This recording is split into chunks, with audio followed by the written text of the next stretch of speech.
بسم اللہ الرحمن الرحیم، السلام علیکم۔ میں محمد عثمان اور آپ دیکھ رہے ہیں پروگرام حرف راز اور مقبول جان کے ساتھ۔ ناظرین، آج کی ملک میں ڈیولپمنٹ کے حوالے سے بڑی خبر تحریک لبیک پاکستان اور حکومت کے درمیان بالآخر ایک بار پھر معاہدہ طے پا گیا، اور جو گزشتہ خادم رضوی صاحب کے ساتھ جو معاہدہ طے پایا تھا اس حوالے سے اب یہ اتفاق پایا گیا کہ 20 اپریل تک مزید مہلت دی گئی ہے حکومت کو، اور حکومت نے اعلان کیا کہ ان مطالبات کو بالآخر پارلیمنٹ کے اندر پیش کیا جائے گا۔ اور دوسری بڑی جو ڈیولپمنٹ ہوئی ہے سرکاری ملازمین کے حوالے سے، ان کے تمام مطالبات مان لیے گئے ہیں۔ کل سارا دن جو اسلام آباد میں ہوا، بالآخر مذاکرات کی ٹیبل کے اوپر ان کے مطالبات مان لیے گئے۔ اور جو سب سے بڑی خبر آئی ہے وہ ہے لداخ سے، جہاں چین اور بھارت کے درمیان جو کشیدگی ہے اس میں اضافہ ہو رہا ہے، اور اس کشیدگی کے اس خطے پر کیا اثرات مرتب ہوں گے، یہ ہیں آج کے موضوعات۔ پہلے موضوع کی طرف بڑھتے ہیں۔ اور یہ صاحب، بالآخر تحریک لبیک کے ساتھ معاہدہ ہو گیا، اور ہم نے چند دن پہلے آپ ہی نے رائے دی تھی کہ عمران خان صاحب کو چاہیے کہ ان مطالبات کو پارلیمنٹ کے اندر پیش کیا جائے، اور جو آپ نے جو تجاویز دی تھی عمران خان صاحب کو، اور مجھے لگتا یہ ہے کہ عمران خان صاحب اور ان کی ٹیم آپ کو فالو کرتے ہیں، آپ کی سخت باتیں بھی سنتے ہیں، اس پر عمل بھی کرتے ہیں۔ سنائیں جی، اور یہ صاحب نے کیا کہا تھا؟ میں بہت کچھ جانتا ہوں۔ حکومت مطالبہ مان لے گی، مطلب آپ کا کہنے کا مطلب یہ ہے نہیں، اس کہ وہ میں جو ایگریمنٹ ہے اس کی ایک تو حیثیت پی ٹی آئی کو میں نے ایک مشورہ دیا۔ اچھا، میں نے پی ٹی آئی کو ایک مشورہ دیا آج آن ڈیٹ دینے سے یار ان کے میرا خیال ہے بعد میں بات کر لیں، اس کے بڑا لمبا موضوع ہے کہ مشورہ ذرا اچھا ہی دیا ہوگا آپ نے۔ نہیں، اچھا مشورہ دیا ہے۔ اچھا، اس کے اندر ایک کیچ ہے اچھا جو پہلے بھی رکھا گیا تھا، اب بھی دے دیتے ہیں۔ کیچ یہ ہے کہ ہم سفیر کو نکالیں گے قومی اسمبلی سے اپروول لے کے۔ صحیح ہے، جس میں ہر معاملے میں نے آپ سے کہا ترکی جو ہے کرتا ہے، میں نے ان سے کہا ہے کہ آپ فوری طور پہ قرارداد اسمبلی میں پیش ہو جائیں، اور پھر بلاول کا چہرہ دیکھ لیں، مریم نواز کا چہرہ دیکھ لیں، اور باقیوں کا چہرہ دیکھ لیں، اور جب ایک اسمبلی کی مور لگ جائے گی، چودھری صاحب کا بھی دیکھ لیں، باقی بھی بہت سارے چہرے دیکھنے والے شیری مزاری کا دیکھ لیں، شیری مزاری کا بہت سارے چہرے، سب کے چہرے۔ تو وہ چہرہ جب آ جائے گا، اس سے ہوگا کیا؟ اس کو جب ڈیموکریٹک سٹیمپ لگتی ہے نا، تو پھر اس کے اوپر ایف ٹی ایف والی بات بھی نہیں ہو سکے گی وہاں۔ اچھا یس جی، اور یہ صاحب اب کیا ہونا ہے؟ دیکھیں، مسئلہ سارا یہ ہے کہ ہیزیٹنٹ تھی حکومت نہیں کرنا چاہ رہی تھی۔ عمران خان کا مسئلہ یہ ہے نا کہ عمران خان صاحب جو ہیں وہ ویسٹرنائزڈ ایک جتھے میں پھنسے ہوئے ہیں، اور وہ ان کو یہ کہتے ہیں کہ آپ مذہبی طاقتوں کے ہاتھوں بلیک میل نہ ہوں۔ میں بیسک سائیکی جو عمران خان کے بتا، اور یہ مذہبی طاقتیں تو قائد اعظم کو بھی بلیک میل کرتی تھی، اور آپ تو قائد اعظم میں بہت بڑے، قائد اعظم بہت بڑے لیڈر پیدا ہو، اور دیکھیں قائد اعظم تو دیکھیں کیا لے گیا تھا۔ تو اس میں ہوتا یہ ہے کہ عمران خان صاحب فیصلہ نہیں کر پاتے، لیکن خادم حسین رضوی کے جنازے نے ایک بڑی چیز واضح کر دی تھی، اور بہت بڑی گھنٹی بجا دی تھی کہ ایسا اب تم نہیں کر سکتے، کیونکہ وہ معاہدہ تو کر کے وہاں پیچھے نہیں ہٹ سکتے۔ اب پیچھے ہٹنا موت ہے، ہر ایک کے لیے موت ہے۔ اس کی ایک وجہ یہ ہے کہ خادم حسین رضوی کی پولیٹکس، ان کی ایون تحریک لبیک کی جو پولیٹکس ہے وہ الیکشن کے گرد نہیں گھومتی، اگرچہ کہ وہ الیکشن لڑتے ہیں، لیکن آپ کبھی ان کو الیکشنز کے بارے میں گفتگو کرتے ہیں کہ ہمیں ووٹ دو، ہمیں یہ کرو، ہمیں اسمبلی میں پہنچاؤ، بالکل نہیں۔ وہ کہتے ہیں جب مسئلہ ہوگا تو ہم اس میں بغیر اسمبلی میں گئے بھی لڑیں گے۔ پھر ناموس رسالت کا معاملہ تھا، پھر سفیر کا معاملہ تھا، یہ ساری چیزیں تھیں، پھر انہوں نے مار بھی کھائی ہوئی تھی۔ مار کھانے کے بعد عمران خان صاحب کا وہ بنیادی دعویٰ غلط ثابت ہو گیا تھا کہ ہم چند لوگوں کے ہاتھوں ہوسٹیج نہیں ہوں گے۔ عمران خان کا تمام پاکستان کی سیاسی قیادتیں، 11 جماعتیں بمائے پی ٹی آئی مل کے بھی خادم رضوی جیسا جلسہ نہیں کر سکتی، یہ سارے ان کو اندازہ ہو چکا۔ پھر وہ صرف جلسہ نہیں ہے، اور پھر وہ طاقت ایسی نہیں ہے، وہ طاقت ایسی ہے کہ جو سرشار طاقت ہے، جو چاہتی ہے کہ ہمیں جو کچھ بھی ہے ہم اس معاملے کے اندر جان مال تن سب قربان۔ میں نے پچھلے دنوں میں 2-1 جلسوں میں ان کے گیا ہوں، خاص طور پر ان کے جنازے چیلم پہ گیا ہوں، پھر اس کے بعد ایک اور جگہ پہ گیا ہوں۔ میں نے اتنا چاہے اپنی زندگی میں نہیں دیکھا۔ ختم نبوت کی موومنٹ میں ہم جیل میں بھی رہے، سب کچھ ہوا، لیکن ایسی صورتحال نہیں دیکھی۔ تو میں آیا تھا، شبیر راز صاحب آئے تھے، میرے پاس ایک لمبی چوڑی گفتگو ہوئی، میں نے انہیں وہاں بھی مشورہ دیا، میں نے پبلکلی بھی مشورہ دیا پروگرام کہ پارلیمنٹ میں یہ قرارداد پیش کر دو، پہلے بھی آپ نے دی تھی، اور مت سوچو، اور اگر بہت زیادہ کوئی مسئلہ ہے نا تو آپ کے لوگوں کو کہہ دو کہ میں تو مانتا ہوں، یہ چاند میرے ارد گرد جو لوگ ہیں یہ نہیں مانتے، میں کیا کروں؟ ان کے بغیر میری حکومت نہیں چلتی۔ اور اگر وہ مان جائیں، اور مانا بھی انہوں نے ظاہر بات، تو پھر ہوگا یہ کہ ایک پارٹی کی کنسنسس آ جائے گی۔ صحیح۔ پھر اس کے بعد یہ ہے کہ خواہ بلاول بھٹو ہو، خواہ بن مریم نواز ہو، خواہ کوئی ہو، اس معاملے کے اندر چون چرا نہیں کر سکتے۔ یہ سارے وہ لوگ ہیں عثمان صاحب کہ ان کی اماں جو تھی بابا دھنکا سے چھڑیاں کھایا کرتی تھی، اور پیر صاحب برچونڈی صاحب کے اس کے پاؤں میں بیٹھا کرتی تھی۔ خود نواز شریف صاحب جس جگہ پہ جایا کرتے تھے، ان کا نام اگر لیں تو آپ حیران ہو جائیں گے کہ ایسے ایسے لوگوں کے پاس بھی جایا کرتے تو تھے۔ سب کا ہی چلن ہے نا، عمران خان صاحب کہاں نہیں گئے؟ عمران خان جو ہے ابھی یہاں بھی سے اٹھ جاتے کے ابھی بھی جاتا، رات کو تسمیہ پڑھتے۔ تو اصل مسئلہ یہ ہے کہ اس معاملے کے اندر کوئی نہیں کرے۔ ویسٹرن سوسائٹی کے لیے سب سے امپورٹنٹ ترین چیز یہ ہوتی ہے کہ ہیٹ سپیچ جو ہے اس کو اگر اسٹیبلش کر دی جائے پارلیمنٹ کے اندر کہ آپ نے یہ ہیٹ سپیچ کیا، پھر فرانس میں بھی آپ آرگومنٹ نہیں کر سکتے۔ when the entire parliament with a consensus یہ کہتی ہے کہ جو کچھ تم نے کیا ہے it is a hate speech، تو hate speech پہ تو دنیا جہان کو لٹکاتے ہیں۔ صحیح ہے۔ اپنے پریزیڈنٹ کو کوئی نہیں کہیں گے، یہ بڑا آسان راستہ تھا، لیکن سمجھ نہیں آتی کہ ہمارے سیاستدانوں کو کیوں ہوتا ہے اور کیسے ہوتا ہے، نہیں بڑا یہ بات ہٹ گئی۔ لیکن اس کا ایک اثر ہوگا پاکستانی سیاست پر، اور وہ اثر یہ ہے، وہ ہے تحریک لبیک کی اپنی فارمیشن پہ۔ یہ بہت امپورٹنٹ ڈسکس، اتنی بڑی طاقت جو حافظ خادم حسین رضوی صاحب نے بنائی تھی، جو قوت بلٹ اپ کی تھی، اس قوت کی ایک خرابی بھی ہے اور ایک خوبی بھی ہے۔ خرابی سب سے بڑی یہ ہے کہ وہ ریاکشنری قوت ہے۔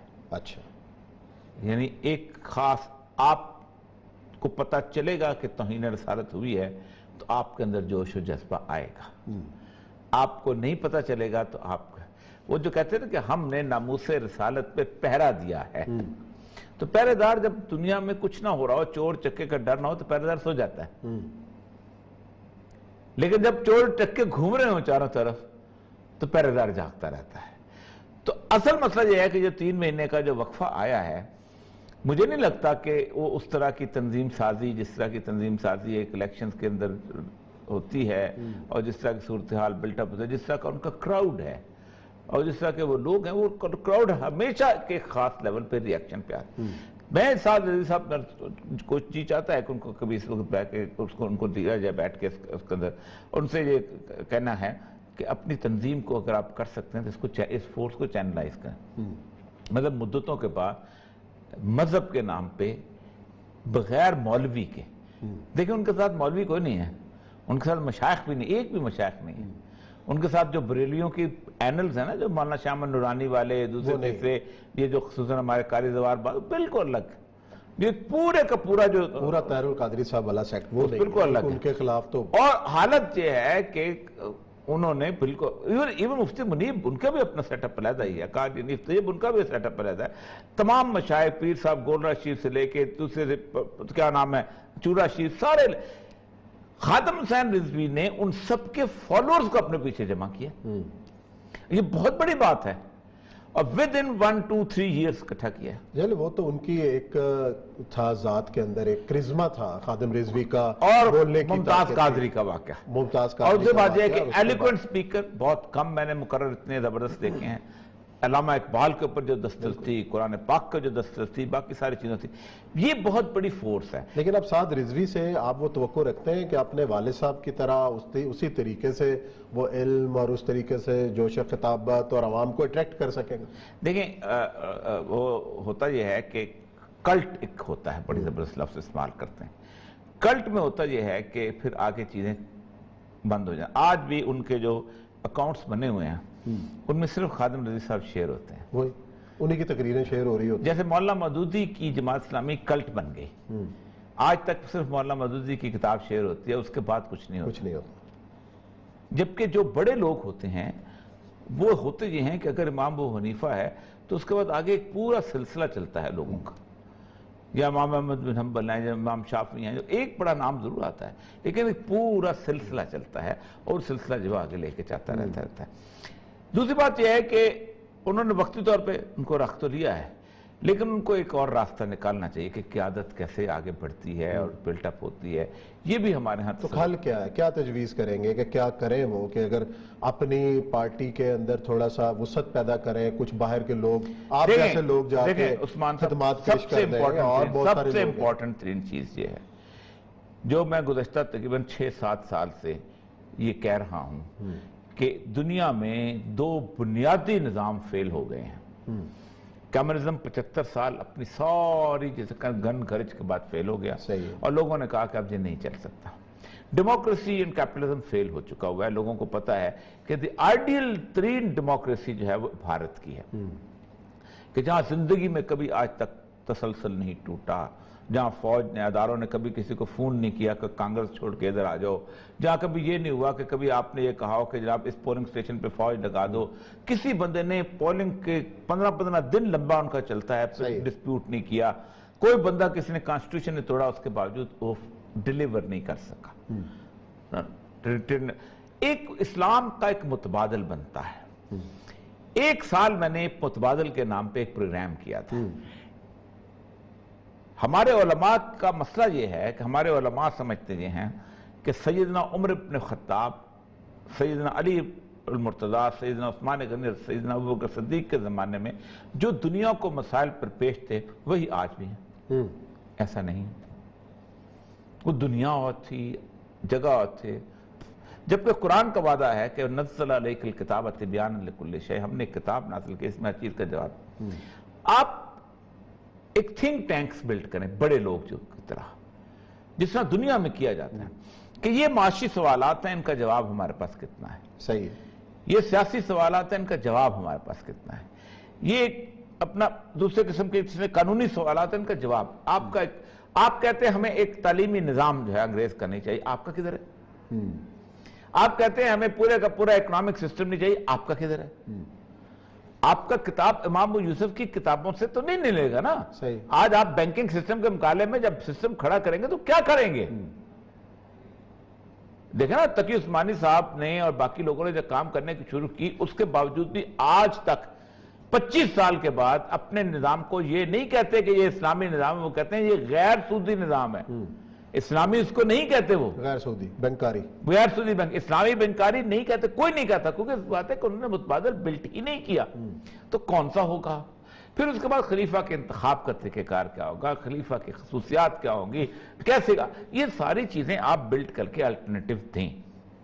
اس کے بعد اگر آپ واقعی جمہوریت کے راستے سے بھی آنا چاہتے ہیں تو آپ ڈگال کی طرح کریں کہ اے لوگو، ہمارے پاس یہ نظام ہے، صحیح، ہمیں 2/3 میجورٹی دو تاکہ ہم پاکستان کا آئین تبدیل کر دیں، اور اس آئین کے تحت ہم ووٹر کی شرط رکھیں، اس آئین کے تحت ہم الیکشن کی اور طرح کی اسلام کے مطابق شرائط رکھیں، اس آئین کے تحت ہم نئی مختلف قسم کی عدالتیں قائم کریں جو اسلام کی عدالتیں ہوتی ہیں، ہم اینگلو سیکسن لا کا ختم کریں۔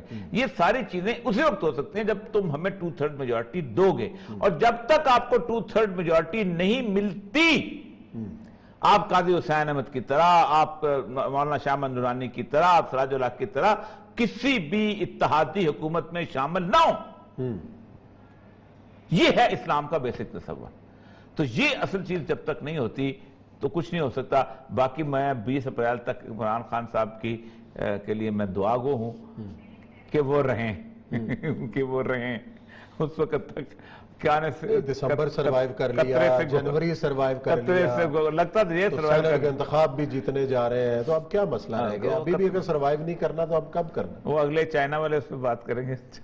چائنا والے کیا کریں گے؟ چائنا والے ناراض ہیں عمران خان سے؟ نہیں، تو آشوا چلی تو کچھ بھی اس ملک میں کچھ بھی کسی وقت ہو سکتا۔ آپ کو اندازہ تھا کہ 12 اکتوبر کو مشرف آ جائے گا؟ پاکستان ہے، کچھ بھی ہو سکتا ہے۔ میں آپ کو بتاؤں، میں 1989 میں گئی تھی نا بینظیر کی گورنمنٹ، 90 میں گئی، تو میں بیٹھا ہوا تھا اس وہاں پر 90 میں، I was secretary BDA Balochistan development authority. تو 1:30 بجے پتا چلا کہ گورنمنٹ دوپہر کے وقت آپ کو پتا چلا کہ 1:30 کے 1:45 2 اس نے اعلان کر دیا تھا کہ گورنمنٹ ختم ہو گئی۔ تو بے نظیر سے کسی نے پوچھا تھا کہ آپ کو کب پتا چلا کہ گورنمنٹ ہو گئی؟ تو اس نے کہا کہ ہم نے اسمبلی کی ریکوزیشن کی فائل جو تھی وہ بھیجی تھی غلام اسحاق خان کو، اور میں نے پوچھا کہ اس نے جاتے ہوئے فائل اٹھتے ہوئے فائل پہ دستخط کیے کہ نہیں؟ تو انہوں نے کہا نہیں وہ فائل وہیں رکھ کے گھر چلے گئے ہیں. تو وہ بندہ جو 45 سال کبھی اپنی فائل چھوڑ کے نہیں گیا ہو میز پہ، جب وہ چھوڑ کے چلا جائے سمجھو اسمبلی چلے گئی. تو دوسری بات رات 1:30 بجے آیا تھا فیکس جو لغاری صاحب نے رخصت کیا. میں ظفر اللہ جمالی کی اسمبلی کی بتاتا ہوں. جس وقت اسمبلی توڑی ہے میں اسسٹنٹ کمشنر کوئٹہ تھا، تو رات کے وقت ظفر اللہ جمالی ڈی سی کا اور اے سی کا گھر ساتھ ہوتا تھا. تو رات کے وقت اس نے گورنر موسیٰ سے ہو کے آیا 1:15 بجے کے قریب. گورنر موسیٰ نے اسمبلی ڈیزالو کی تھی تو وہ گاڑی اس نے کھڑی کی اور دونوں گھروں کے 7 دروازے تھے، دونوں گھروں پہ ایک بیل پہ ایسے ہاتھ رکھا ہوا تھا، ایک بیل پہ ایسے، دونوں بے وقت گھنٹیاں نکالی. انور سلیم احمد مرحوم ڈی سی تھے، میں تھا باہر نکلا. اس نے کہا دیکھو میں اسمبلی توڑ دی اور میں جا رہا ہوں ڈیرہ فرحان جمالی، آپ ہی حالات آپ سنبھال لو. تو یہ صورتحال ہوتی ہے جب کبھی صورتحال ہوتی ہے. پاکستان میں کوئی پتہ نہیں. چلیں جی بریک لیتے ہیں، بریک کے بعد آئیں گے اور ذکر کریں گے چین اور بھارت کے درمیان جو تنازع لداخ کے اوپر بلڈ ہو رہا ہے اس کے کیا اثرات پڑنے والے ہیں.